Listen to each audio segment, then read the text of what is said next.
Hey everybody, welcome to another episode of the LitRPG podcast. I'm Ramon Mejia, here to bring you the latest LitRPG news, reviews, and author interviews. This is episode number 282 of the show, and I have 4 nice reviews for you this week. I'll admit, I haven't been reading a lot of actual ebook novels, just I haven't been in the mood. It's a weird month for me. But I have been loving a lot of manhwas and online manga comics, so I have a couple of those for you this week, in addition to a couple of ebooks that I read. The reviews that I'm doing this week are going to be for Mars System Reboot, written by Dave Wilmarth. We also have We Hunt Monsters, and then 2 online webcomics called one is Sleeping Ranker, which is very fresh off the press. It's just a mass release this past couple days. And something that's a slightly older but still enjoyable, Rescue System. So I'll get the reviews for you. But before we get into any of that, of course, we're going to go into LitRPG news.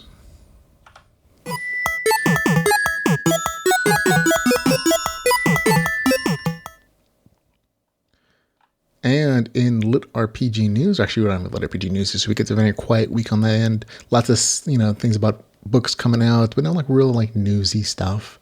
So we'll skip right into things that are out now. This is just me reading off stuff that have come out since the last episode of the podcast. So we have quite a nice list of stuff, but that also means there's a nice bit of things that you don't have to go searching through Amazon for.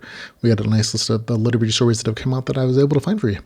That's going to include Crafter's Fate by D.B. King. We also are going to have the 4th book in the Dungeon Slayer series called The Dungeon Phoenix. We also have the amazing The Butcher's Masquerade, Dungeon Crawler Carl, book number 5, which is doing amazing on the charts and on Amazon. Lots of folks love the series. We also have the first book in a new series called Badges of Dorkham, Dreadlord Wizard. We also have the last book in the System Apocalypse series from Tao Wang called System Finale. Also out is the fifth book in the Weight of It All series called Outranked. The 4th book in the Eternal Dominion series is also out for you. A new book from Luke Chmalenko in collaboration with Alex Knight is Paragon of Blood. The author, Luke, actually says that this is a LitRPG story. So definitely go check it out if you're a fan of either one of those authors. We also have Rise of Mankind, book number 3 is out, as is the 6th book in the Sigma World series. Another new series called Portals of Albion is out. A 5th book in the Salvo series called Corruption and Sentinels is out for you to enjoy. Also out is the 2nd book in the Full Murder Hobo series called Anything. So go read Anything from Dakota Kraut. It's really named that on purpose. First book was Something, I believe. So read Something from Dakota Kraut and then read Anything from Dakota Kraut. Punster. Also out is Abercrombie and Litch, book 2 in the Steve the Paladin series.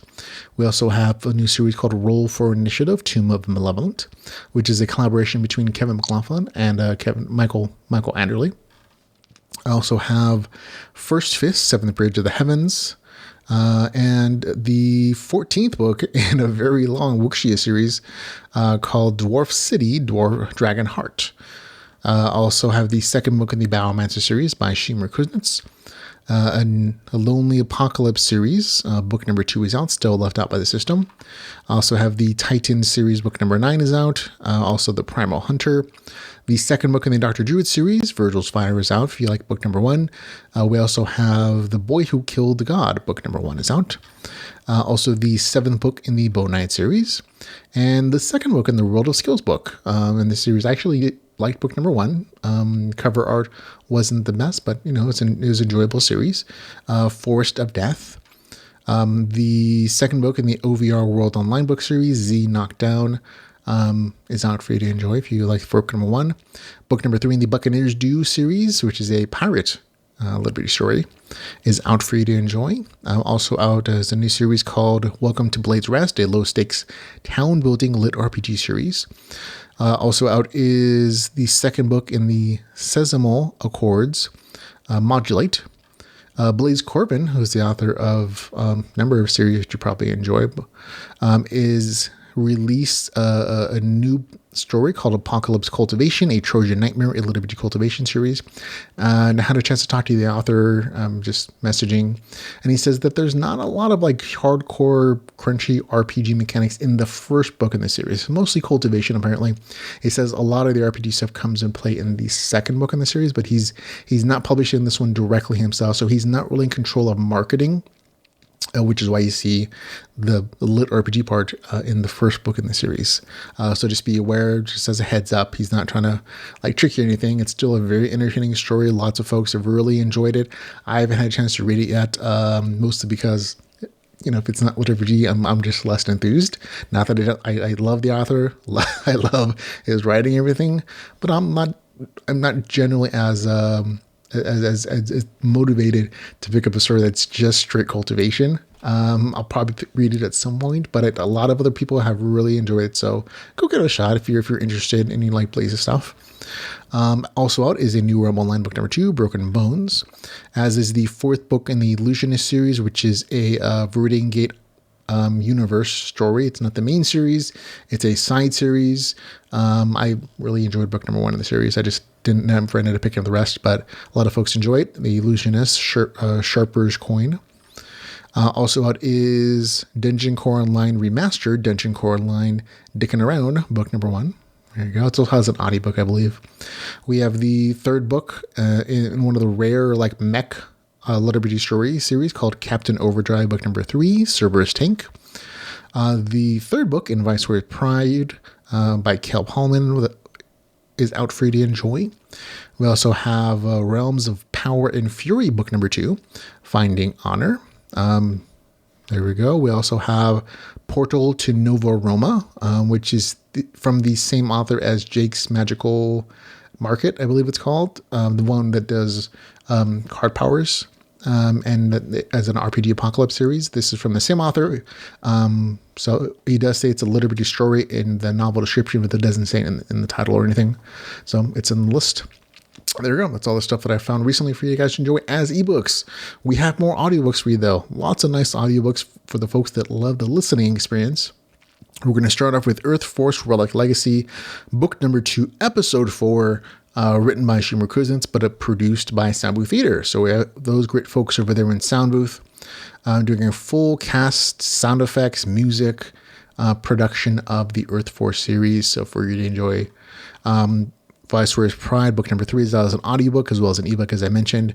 We have Dark Rolls London is out as an ebook, which I believe this is it's a Cthulhu lit RPG novel. So if you're interested in that. Also out is the Blaze Corvin book, Trojan Nightmares, as an audiobook and an ebook. Kingdom of Sales, World of Magic, book number 2 is out as an audiobook. Dickin' Around, Dungeon Core Online, Remasters Edition, out as an audiobook and ebook.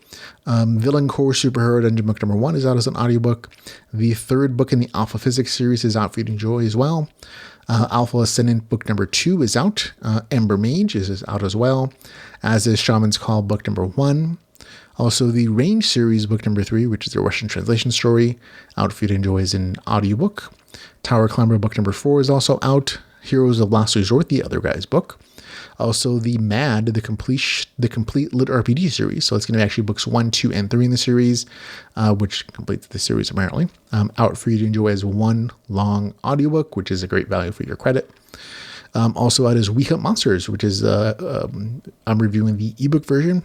But the audiobook book version is also out for you. Also, Dr. Druid book number 2 is out as an audiobook. The Primal Hunter is out as an audiobook. Biomancer book number 1 is out as an audiobook. Book number 2 is out as an ebook. Also out is Join Dungeon Item Shop Volume 1 and Unfrozen book number 2, which is another Russian translation story. Also out as an audiobook is Condition Evolution book number 5 and Paragons of Blood, the new story from Luke Chimolenko and Alex Knight. Also out is Dreadlord Wizard and a Pandenomian Dungeon Apocalypse book number 3 from Wolf Locke is out. Also Nova Terra, Stone King, the Titan series book number 8. As is Pyrus Apocalypse book number 2, Future Graves, which is a Dark Souls kind of lit RPG story, out as an audiobook as well. The Game of Gods book number 4 is also out. A NPC's Path book number 5 is out. And the Aussie Mana Apocalypse book number 2, Pharaoh Dungeon Diving, a Australian setting for an RPG apocalypse story, also very humorous. I've enjoyed the books that I read in the series, out as an audiobook for you. And last but not least is Warrior's Path, Silver Fox and the Western Hero book number 6, also out as an audiobook. So there we go. On to stuff that is upcoming in the near future. I scroll through Amazon, noting down all the stuff that's going to be available in the near future on pre-order from now until I think at this point a couple months out at the end of May. So you can kind of plan out your reading schedule, see if something's coming up for your favorite authors, or if you're an author, you can plan out your publishing schedule. It's always nice to know when there's going to be a lull in the schedule somewhere, or if you're going to go up against like a bunch of big names. This is all great information for you. So we are going to start out with March 18th, 2020 rather, Nine Toes 2, Reaper's Sorrow. On March 21st, it'll be The Legat, Product Stellar, book number 6. March 21st, it'll be Apocalypse Nights, book number 2. On March 22nd, it'll be Lost Souls, the tie-in trilogy, book number 1. March 23rd, Year of the Sword, book number 3, Dokeshi March. On March 24th, it'll be Blessed Time 3. Again, this one moved a couple times, but it looks like it's pretty solidly here on March 24th. We have also on March 24th, The Good Guys, book number 13. March 28th, Vanquish the Dragon, book number 4. On March 29th, City of Mass, books number 2.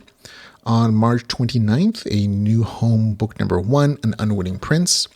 On March 30th, The Unfrozen, book number 4. On March 30th, Red Mage, book number 3, Future. On March 31st, it'll be Way of the Wolf, The Grand Game, book number 2. April the 1st, it'll be Apocalypse Online, Aaron.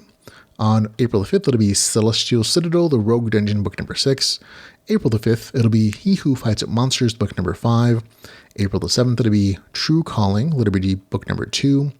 April the 12th, it'll be The Last Gods, book number 1, Kyrios.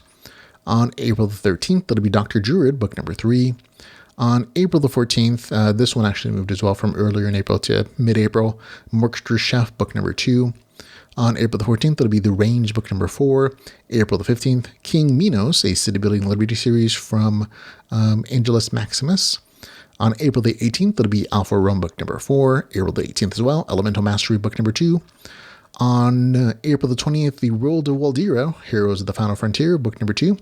And this is a Russian translation story. So set in a familiar universe for the Waldira universe. On April 26th, it'll be Cultivators vs. System, book number 1. On April the 26th, it'll be the third book in the Jeff the Game Master series. On April 26th, it'll be Regressor, book number 1, Third Apocalypse. April 26th, it'll be Electricia, Epic Blade, book number 2. April the 30th, it'll be Sword to Plowshare Duology, book number 2 in that series. On May the 1st, it'll be Sentenced to Troll, book number 5 in that series.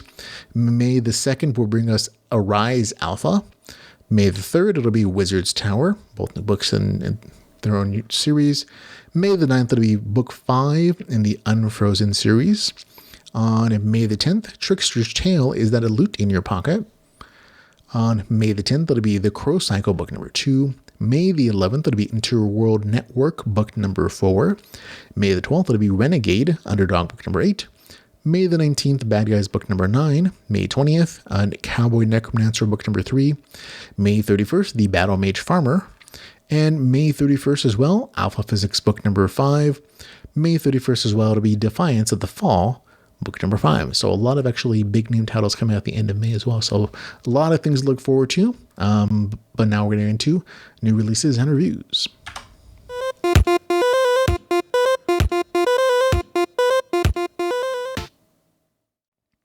First up this week is going to be Mars System Reboot by Dave Wilmarth. It is 526 pages, $4.99. It's available on Kindle Unlimited, and here's the author's description.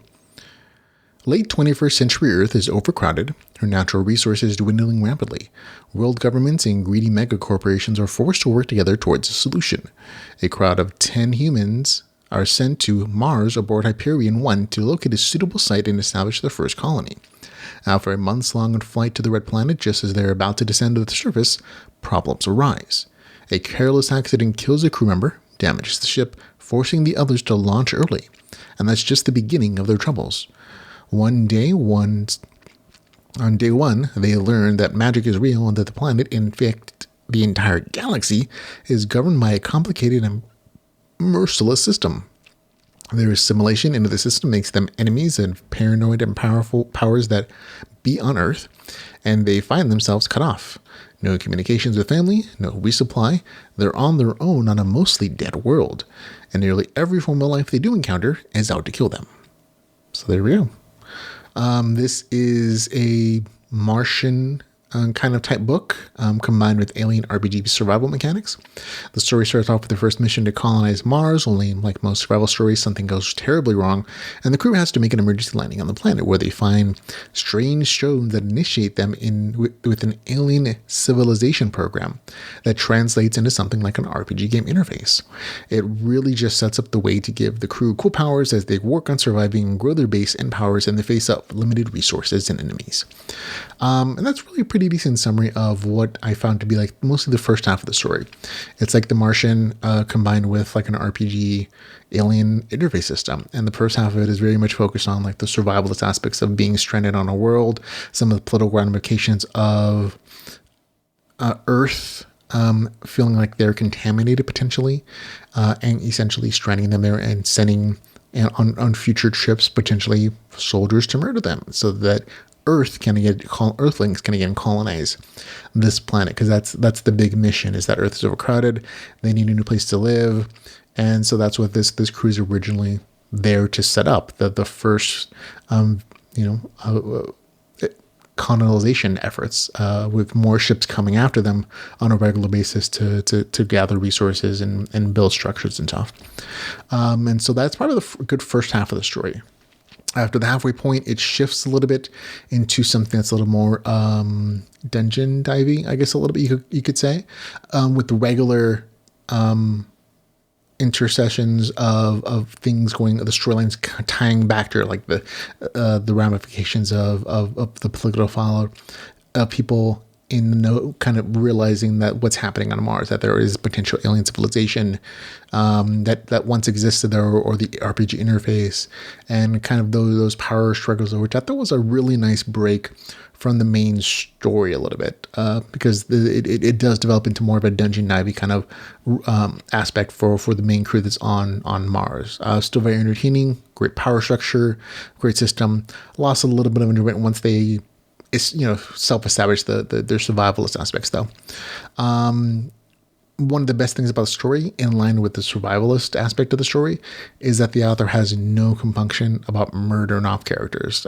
There are several that die very early, and there are more that die as the story goes on. And I really like the fact that really amped up the tension in the story. If you, as a reader, know, man, I'm not sure if this character is going to survive. They may or may not. I feel like sometimes it's a dice roll for the author, and I appreciate the author's willingness to do so. That really is in line with like the survival aspects I really liked in the first half of the book. So that combined with like the survival aspects of having a lack of food, oxygen, water, all those really big, like fundamental survivalist threats, really was probably the best thing in the story for me, at least. And then once it expands beyond that into like the monster fights and the other alien entity encounters, I still like the story. It's just I like the survivalist part the best, I think, for me at least. The game mechanics are expanded on, revealed slowly.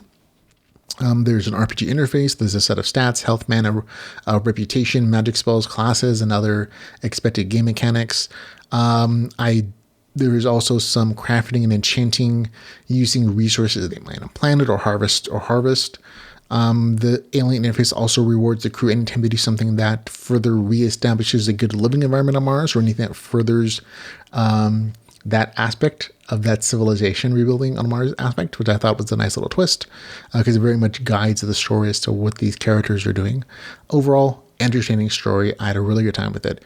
It would probably have been an 8 out of 10. I mean, a great story if it had kept up the survival aspect of it for the entire story. And I understand thematically why that isn't the case.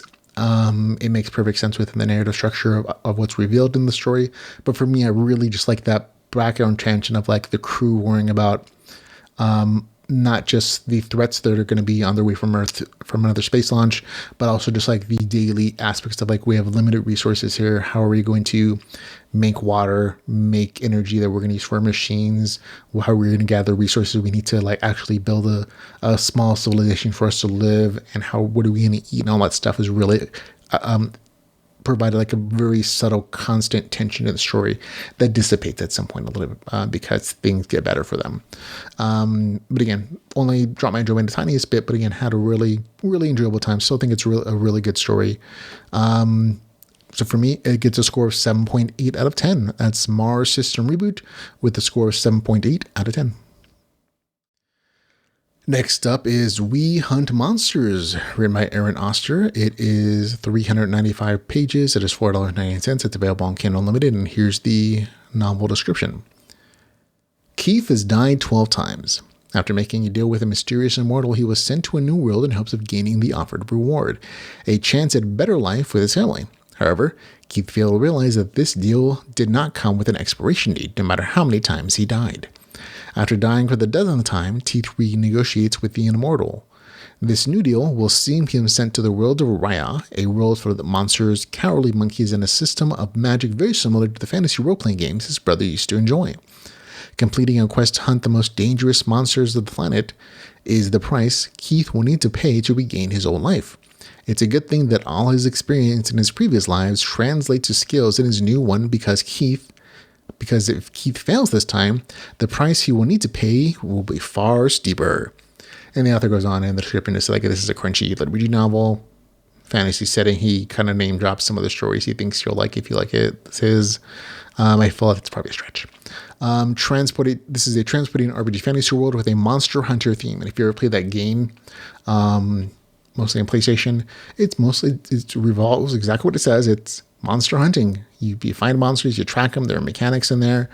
You raise levels as you get better equipment and abilities, and you kill more monsters and you do quests, but everything revolves around killing and harvesting monster parts and figuring out patterns to fight them with. And that's definitely the combat focused theme of this story. That's exactly what this world is. It's not hiding what it is. It's we hunt monsters. That's what the story is, and it's not much more than that. The main character set up in the novel description is perfectly accurate. The main character gets reborn, several dozen times, living through various dimensions with different rule systems. But overall, he just becomes like a really efficient fighter and warrior until he gets tired of it all, and he just wants a chance to go back home or to be killed permanently, or to have this constant reincarnation come to an end.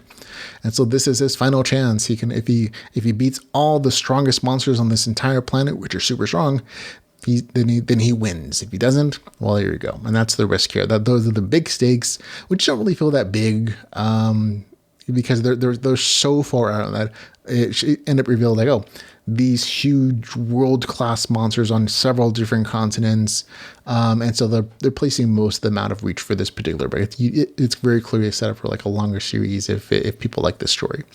But most of the story ends up being in the monster hunter theme, the main character getting abilities, learning what his new skill set is, what this RPG interface is offering him. It kind of gives him a little bit of a boost and being a little overpowered because of all the experience and the skills and the way he's fought in other worlds, having an actual skill translation for this particular world and system. And he's a really good fighter. I think it's a little weird that the main character intentionally handicaps himself a little bit in refusing to use a sword. And some other skills that are definitely ranked higher in his from his previous lives, but that's the balance I guess that they're strove to have. And it's really just an excuse for the main character to go from fight to fight to fight with regular leveling, regular monster powers, monster fighting, figuring out their weaknesses, the patterns that they have that you can use to fight and capture and kill these particular monsters. And if you're a fan of the Monster Hunter series, you're probably going to like the story because it really is pulling heavily from that genre and from that game systems in particular. So if it's something you enjoy, you're probably going to like the connection there for it. Overall, it's a good story. If you're not looking for anything too complex, it really is. And the story is what it says on the cover. You're hunting monsters. There's some decent world building that's here, but again, the big draw is going to be action adventure with this monster hunting type world. So there you go. Again, it's for me a score of 7.4 to 10. That's kind of middle of the road enjoyment. I enjoyed it for what it is, and as long as your expectations are in line with that, I think you might as well. But that's We Hunt Monsters with the score of 7.4 out of 10. Okay, next up is going to be Sleeping Ranker rather. This is an online webcomic or manga. It is 20 chapters. It is free on the internet. No official English translator. Here is the description I could find for it. It's called, here we go. We're only taking a break for 30 seconds. I'm not imagining things, right? Yes. After 15 hours of hunting, Hyun-sing asked to rest for a while, and after 30 seconds, he had to get up again and start hunting. Actually, Hyun-sing has a special skill. The nanos, his narcolepsy skill, is activated. You're being forced into a sleep state. After sleeping for a while and waking up, I got an item. Pay close attention to the story of the god rank class, the descendant of Thananos, the unstoppable Hyun-sing. There you go. That's the best I can do with it. This is a recently released mass release of this title. Remember, all these translated stories originally are produced in other countries, and fans voluntarily translate them and kind of publish them on the internet. They don't technically own the rights to it, but they're there for our enjoyment as English readers. And again, once there is an official English translator for the story and it's officially licensed here, we always change our link descriptions and encourage you to go to them so that the people with the rights can get paid for their work. And this one has had 23 chapters all in the same week. So I thought, I'll give it a shot, and I kind of liked it. It was enjoyable. It's a fairly action-oriented, overpowered main character story, where the main character has a terrible job. He's taking care of his sister who's disabled or can't use her leg because of an accident. So he has a lot of financial pressures to stay in that job, and he eventually learns about a game system comes out that allows him to sleep in-game because of time compression for 20 hours when it's really only 5 hours in our world. So I think there's a 5-to-1 ratio for time compression there. And he uses it just to sleep. That's all he does for it. He's not really playing the game at this point. He got one for his sister, so to help her with maybe her rehabilitation. But for him, his storyline is he slept in this capsule and he slept in the starter town. He has never left. He's never fought anything for over 10,000 hours. And what that does for him is that accidentally unlocks this super uber powerful god tier class for him called I think it's in the novel description, so I don't mind saying it's the heir of Thananos.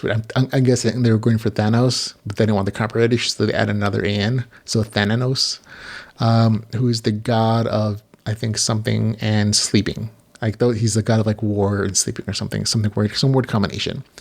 And so the trope here, the twist on this, is that the main character gets this opportunity to earn a living because he realizes I have this super rare class, and I see other people making a living off this game, trading gold for cash, selling rare items, all that good stuff. And he's like, you know what? I'm going to give it a shot. I have some savings. My job is terrible and I hate it. And so that's what he does. And so he uses this new class and ability to try to make a living and to gain levels as quickly as possible. And so there's a huge dungeon crawl aspect to it. And like the twist is the fact that he has these sleep related powers, one of them being narcolepsy. In game, his character literally falls asleep randomly, which is what narcolepsy is. And once his character falls asleep, he can't have control over it anymore. He's can either quit or he can just like sit there and sleep. When he is asleep in game, he accumulates stats automatically. So he could sleep in there for whatever 100 hours and he'll get like a 30-40% stat increase without having to do anything, which is kind of, again, an OP kind of aspect to it. But again, that's balanced out with randomly falling asleep during a monster battle. It's also, and he gets other skills that help him out in the fight, but they're all kind of sleep themed or overpowered in their own respect if he uses them correctly. And part of the fun is seeing just how these skills kind of combine, even with their like real drawbacks, and how like the world of the other guilds see him as a potential superpower or want to try to encourage them to join their guilds. And all that stuff exists. So it's not the story itself is not along very far. This is very much like the beginning of it. It is only 20 chapters in, and for some people, that's really like a 10% of a good story arc. For me, I was like, oh, this is entertaining enough that I'm probably going to make it part of my weekly read cycle, and I want to recommend it to you guys. For me, have a good, interesting these powers that are sleep themed. I thought that was a nice twist to keep me entertained. Given a score of 7.6 out of 10. That's Sleeping Ranker, though, with a score of 7.6 out of 10. Next up is Rescue System. It is 22 chapters in. It is free. There is no English translator. And here's the webcomic description. Kim Sohyuk, a veteran's rescuer in Seo, was crushed and killed during a rescue operation in a collapsing building. Sohyuk, who thought he was dead, opened his eyes in an incident 10 years ago. Save everyone. He was able to save 2 people that he couldn't save in the past. As a reward, he was also given new abilities and strength. Great, from now on I will save the lives of those I couldn't save in the past, he said to himself, I think. It's in the novel description. That's just what it's written as. The webcomic description. Okay, I really actually enjoyed this one. I wasn't sure I was. I kind of put it off for a little bit. I saw it on some out of the way sites. And again, just warning, whenever you go to these sites, they have a lot of ads on there, so use an ad blocker if you don't want to see them. But this is a modern setting slice of life regressor story where a fireman dies in the job and travels back to the beginning of his career to start his life over there. Only this time he's an RPG interface that gives him quests, special firefighter related powers, and rewards his training.